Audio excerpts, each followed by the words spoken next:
चलिए, आज हम लोग का मुख्य टॉपिक है प्रकाश। आज हम लोग को प्रकाश के बारे में पढ़ना है, ठीक है। अब प्रकाश क्या होता है? तब प्रकाश वह माध्यम है जिसकी सहायता से हम लोग किसी वस्तु को देखते हैं, यानी प्रकाश की सहायता से ही हम लोग किसी वस्तु को देखते हैं। हमको ये दिखाई दे रहा है तो देखने के लिए तो सबसे पहले आँख चाहिए। जो जिसके पास आँख नहीं होगा वो तो देख भी नहीं करेगा, लेकिन आँख के अलावा भी और कुछ चाहिए। अंधेरा में हम इसको देख नहीं सकते हैं, तो अंधेरा में नहीं देख सकते हैं तो इसको देखने के लिए क्या चाहिए? तो प्रकाश चाहिए, ठीक है। तो प्रकाश एक माध्यम का काम करता है जिसके माध्यम से, जिसकी सहायता से हम लोग किसी वस्तु को देखते हैं, ठीक है। अब देखिए, प्रकाश का अलग अलग स्रोत होता है। प्रकाश कुछ ऐसा वस्तु होता है जो प्रकाश उत्सर्जित करता है, देता है। कुछ ऐसा का वस्तु होता है जो प्रकाश नहीं देता है। जैसे कि देखिए, अगर हम लोग टॉर्च देखते हैं, टॉर्च जो होता है वह क्या करता है? प्रकाश देता है। टॉर्च से क्या निकलता है? प्रकाश निकलता है। तो प्रकाश, जिस वस्तु से प्रकाश निकलता है उस वस्तु को प्रकाश स्रोत कह सकते हैं या फिर प्रदीप्त वस्तु कहते हैं, ठीक है। अब देखिए, कुछ वस्तु ऐसा का होता है जिससे प्रकाश नहीं निकलता है, जैसे कि कलम, इससे प्रकाश नहीं निकलेगा, तो इसको अप्रदीप्त वस्तु कहते हैं, ठीक है। तो यहाँ से क्वेश्चन अगर पूछेगा प्रकाश किसे कहते हैं, तो प्रकाश की सहायता से हम किसी वस्तु को देखते हैं, या प्रकाश वह माध्यम है जो हम लोग को किसी वस्तु को देखने में मदद करता है। प्रकाश स्रोत किसे कहते हैं? तो जिस वस्तु से प्रकाश निकलता है उसको क्या कहते हैं? प्रदीप्त वस्तु, यानी प्रकाश का स्रोत कहते हैं। जिस वस्तु से प्रकाश नहीं निकलेगा उसको अप्रदीप्त वस्तु कहते हैं, ठीक है। इसको थोड़ा सा हम लोग खत्म करते हैं, छोड़ते हैं, आगे चलते हैं। अब प्रकाश निकलती है तो अब जैसे कि मान लीजिए यहाँ से अगर हम लोग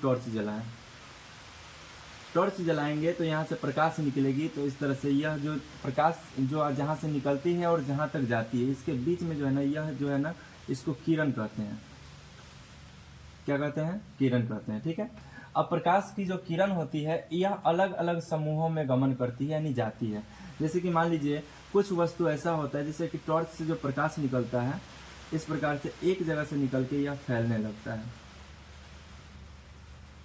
कुछ प्रकाश ऐसा होता है जो बराबर जाता है। कुछ प्रकाश ऐसा होता है जो अलग अलग जगहों से एक जगह पे आके क्या हो जाती है? मिल जाती है, ठीक है। तो प्रकाश का जो है ना, तीन प्रकार का किरण पुंज होता है, इसको किरण पुंज कहते हैं। प्रकाश के किरण पुंज तीन प्रकार के होते हैं। एक होता है अपसारी, एक होता है अभिसारी और एक होता है समानांतर सारी। अपसारी किरण पुंज क्या होता है?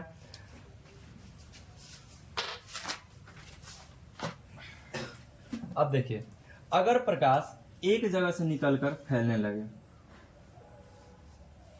एक परिस्थिति में क्या हो रहा है? प्रकाश एक जगह से निकल के फैल रहा है, ठीक है। दूसरी परिस्थिति में हो रहा है प्रकाश एक जगह से निकल रहा है लेकिन सेम टू सेम एकदम उसी लाइन में आगे की तरफ बढ़ते चल जा रहा है, कहीं पे मिल नहीं रहा है। तीसरी का परिस्थिति क्या हो रहा है? प्रकाश अलग अलग जगहों से आके एक जगह पे क्या हो जा रहा है? मिल जा रहा है, ठीक है। तीन वो है। तो जब प्रकाश एक जगह से निकलकर अगर फैल जाता है तो इसको क्या कहते हैं? अपसारी। क्या कहेंगे? अपसारी किरण पुंज, ठीक है। अगर प्रकाश एक जगह से निकले और उसी लाइन में यह आगे बढ़ते चला जाए, कहीं पे नहीं मिले, तो इसको समानांतर किरण पुंज कहते हैं। और अगर प्रकाश अलग अलग जगह से आके एक जगह पे मिल जाए तो उसको अभिसारी कहते हैं। तो किरण पुंज कितने प्रकार के होते हैं? तो किरण पुंज तीन प्रकार के होते हैं। अगर प्रकाश एक जगह से निकलकर फैलने लगे तो अपसारी, अगर एक जगह पे आके मिल जाए तो अभिसारी, और एक ही सीध में वह हमेशा गमन करते हुए चले जाए तो समानांतर किरण पुंज कहते हैं। तो किरण पुंज कितने प्रकार के होते हैं? तीन प्रकार के होते हैं। अब हम लोग देखते हैं इसके आगे मेन टॉपिक आता है।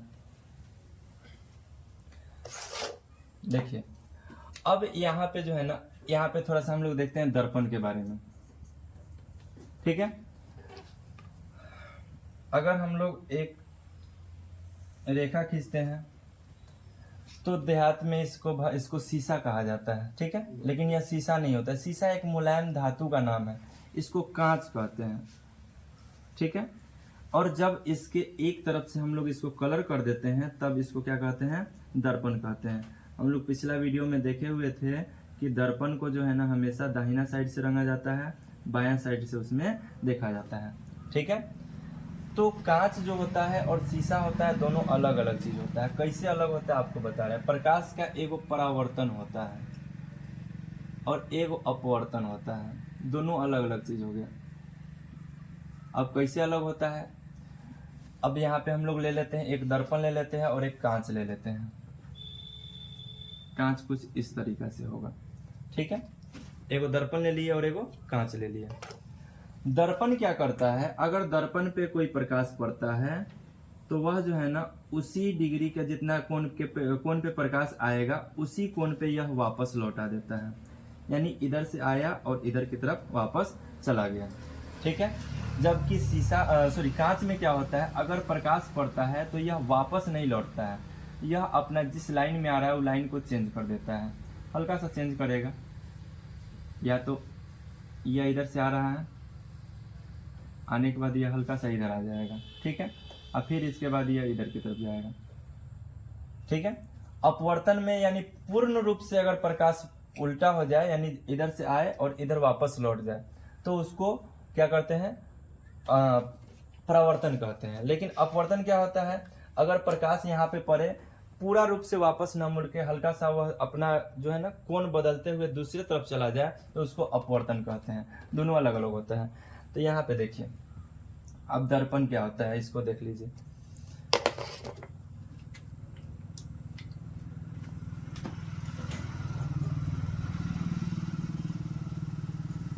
मान लीजिए यह दर्पण है, इसके ऊपर वाले भाग को कलर कर देते हैं।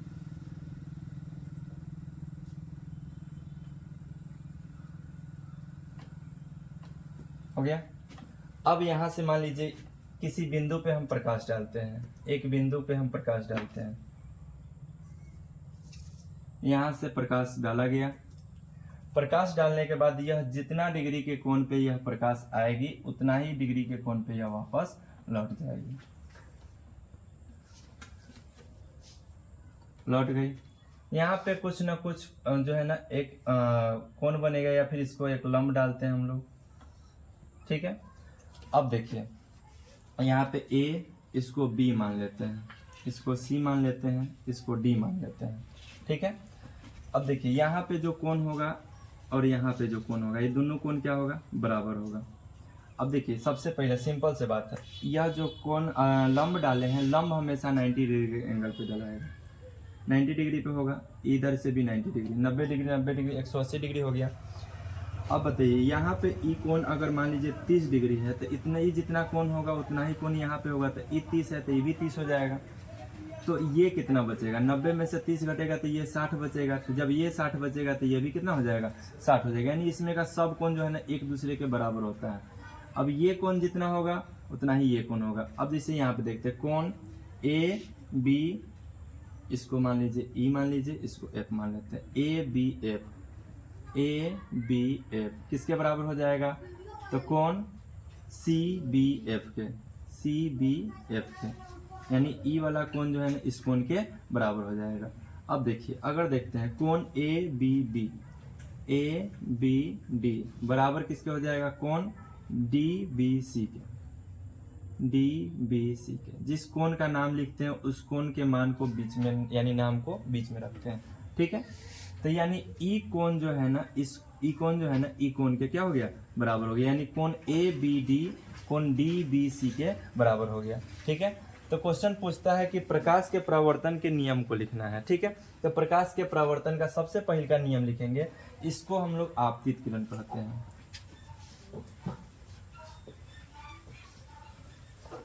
इसको परावर्तित किरण कहते हैं। इसको जिस बिंदु पे पड़ता है उसको आपतन बिंदु कहते हैं। इसको अभिलंब कहते हैं। तो पहल का नियम हम लोग लिखते हैं। इस प्रकाश के परावर्तन का दो गो नियम होता है। पहल का नियम होता है आपतित किरण, परावर्तित किरण।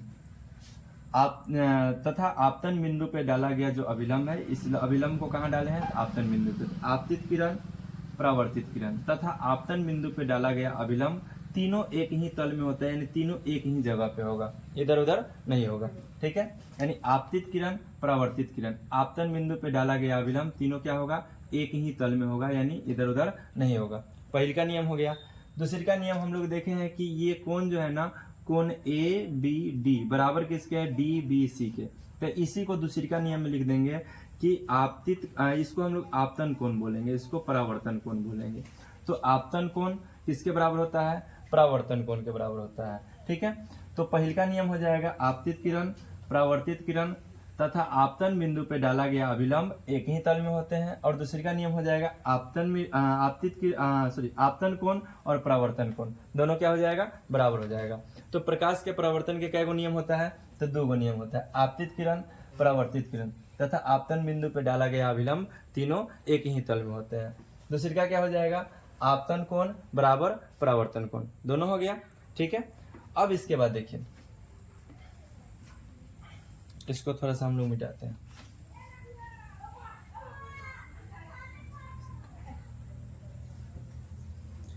आगे देखते हैं। अब यहाँ पे हम लोग देखते हैं कि कुछ वस्तु जो होता है ना, क्या करता है कि जब हम लोग उसको देखते हैं तो एक तरफ से दूसरे तरफ दिखाई देता है। जैसे कि मान लीजिए, इससे अगर हम लोग किसी वस्तु को देखेंगे तो इधर से देखेंगे तो सामने का वस्तु हम लोग को साफ साफ दिखाई देगा। कुछ ऐसा वस्तु होगा जिससे एक पार से दूसरी तरफ दिखाई नहीं देता है। जैसे कि मान लीजिए, इसको अगर हम लोग लेते हैं, अगर इस तरफ से उस तरफ देखेंगे तो कुछ दिखाई नहीं देगा ना। तो ऐसा का 3 गो होता है। एक होता है पारदर्शी, एक होता है पारभासी, एक होता है अपारदर्शी। ठीक है, 3 प्रकार का होता है। ठीक है, अब वैसा वस्तु जिससे होकर प्रकाश पूर्णतः पार कर जाए, यानी एक पार से दूसरे तरफ आसानी से देख सके, उसको क्या कहेंगे? पारदर्शी। ठीक है, लेकिन कुछ पदार्थ ऐसा का होता है जिससे जो है ना प्रकाश कम मात्रा में पार करता है, हल्का सा दिखाई देगा, हल्का सा दिखाई नहीं देगा, तो उसको पारभासी कहेंगे। लेकिन अपारदर्शी में बिल्कुल जो है ना एक तरफ से दूसरे तरफ प्रकाश नहीं जाता है, यानी एक तरफ से हम दूसरे तरफ नहीं देख सकते हैं, उसको अपारदर्शी कहते हैं। जैसे में अब देखिए, पारदर्शी क्या हो जाएगा? तो पारदर्शी में आ जाएगा कांच, शीशा, यानी इसको कांच कहेंगे। ठीक है, या फिर जल, हवा, ये सब पारदर्शी में आ जाएगा। पारभासी यानी तेल लगा कागज, या फिर धुंधला जो है ना शीशा, रगड़ा हुआ शीशा, अपारदर्शी में आ जाएगा। दीवार, उसके बाद आ जाइए किताब ले लीजिए, कोई भी ऐसा वस्तु जो जिसके एक पार से दूसरे पार दिखाई नहीं दे, उसको क्या कहेंगे? अपारदर्शी कहेंगे। अब इसको देखते हैं।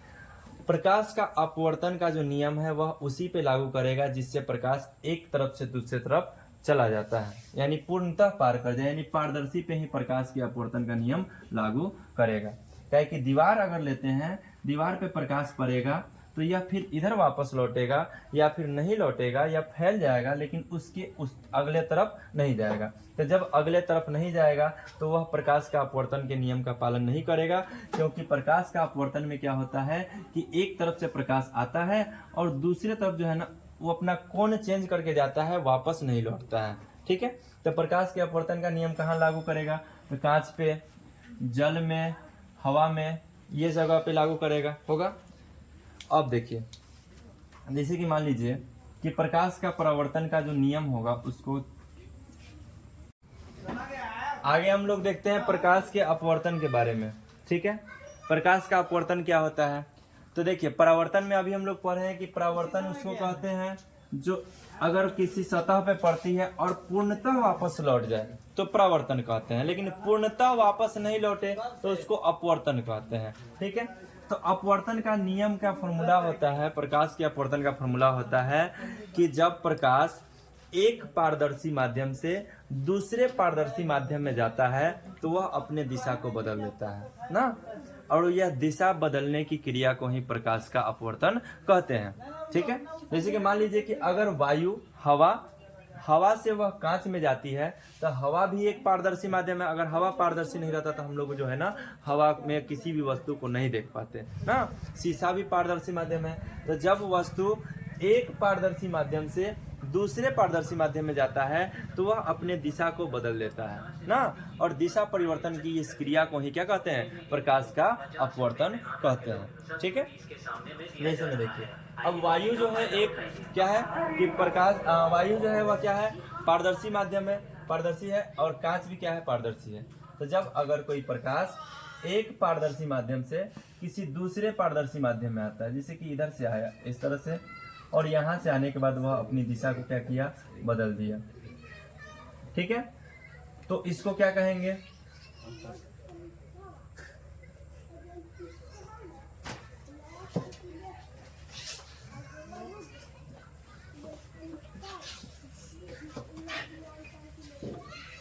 चलिए देखिए, इसको क्या कहेंगे, प्रकाश का अपवर्तन।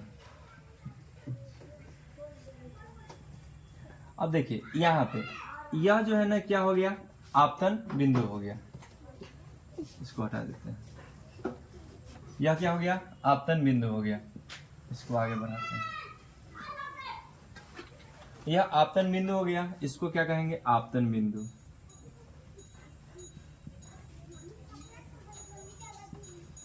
यह क्या हो गया, आपतित किरण।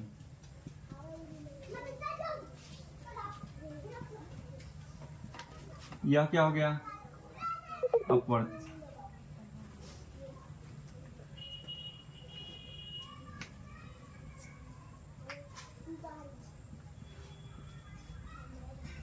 यह आपतन बिंदु हो गया, यह अभिलंब हो जाएगा,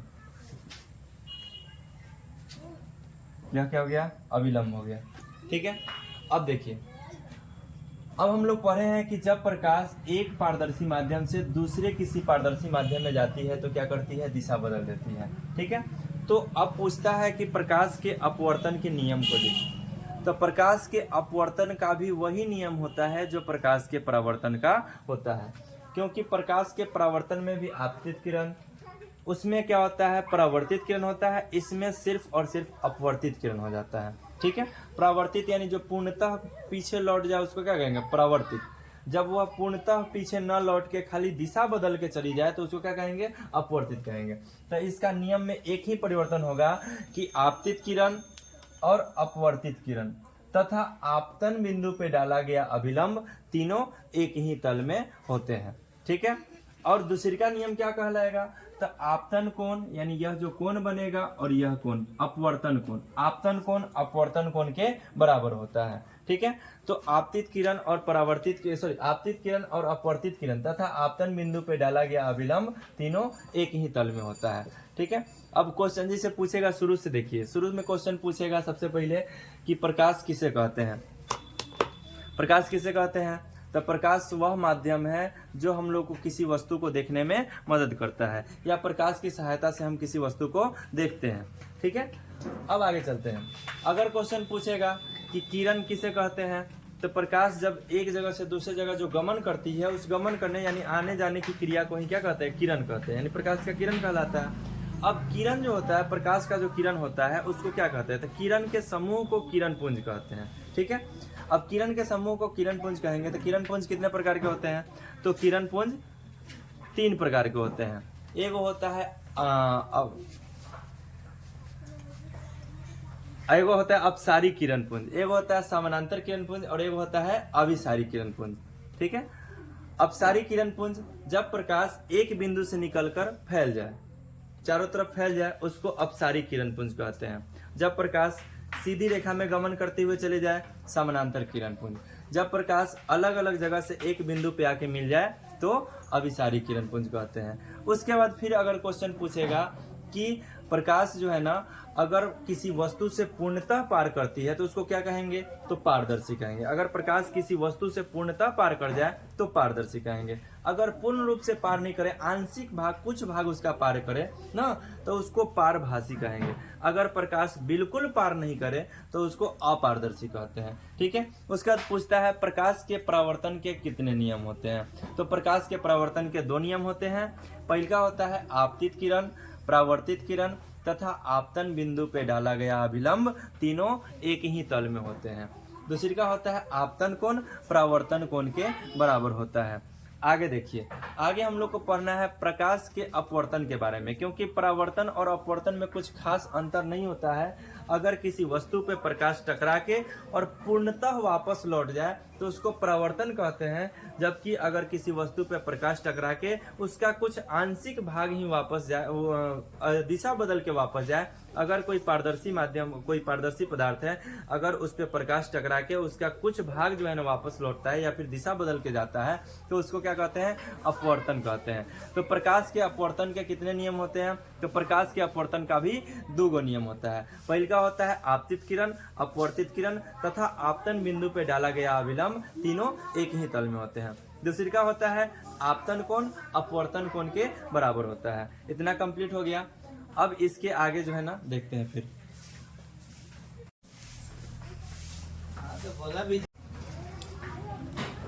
आगे हम लोग को पढ़ना है प्रतिबिंब के बारे में। चलिए हम लोग देखे हैं कि प्रकाश क्या होता है, परावर्तन होता है या फिर अपवर्तन होता है। ठीक है, चलिए देखते हैं। अगर मान लीजिए हम कोई दर्पण लेते हैं, एक दर्पण लेते हैं,